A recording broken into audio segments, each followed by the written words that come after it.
Punta daw kami ng seaside. Ilang ganda talaga dito. Ilang lugar nito.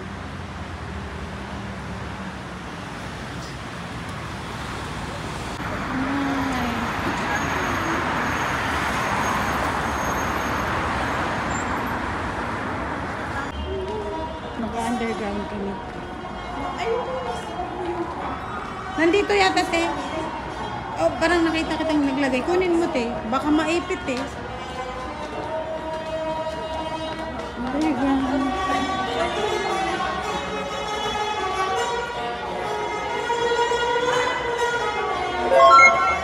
Yeah, I asked him already. What he will take us? Yeah. Yeah.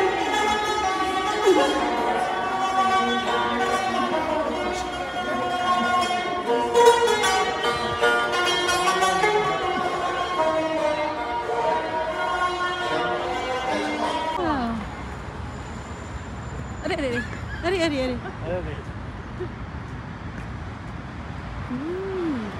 Ang ganda naman. Ate. Grabe yung hangin. Sobrang lamig na wala na yung kulot. Walang hangin. Eh no. Nawala ang kulot ko.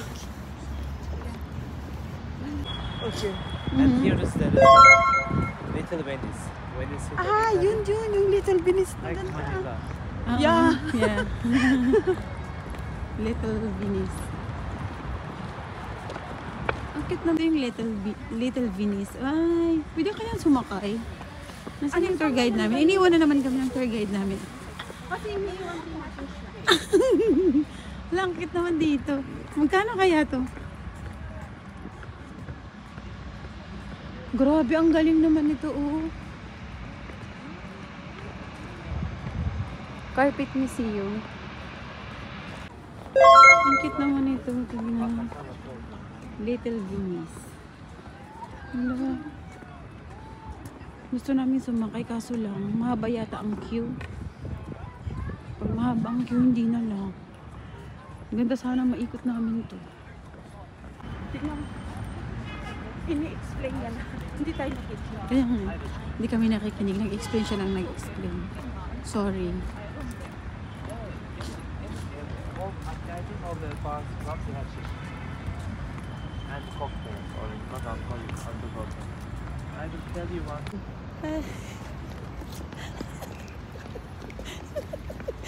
Tama na. Little Europe. It's a little Europe. Ang ganda! Ay! Nawala yung kulot ko sa hangin. Ang ganda naman dito. Lahat ng lugar na napuntahan namin, ang ganda. Oh my God. Hala, I feel pretty talaga, Charis. Ganda. Ang ganda naman.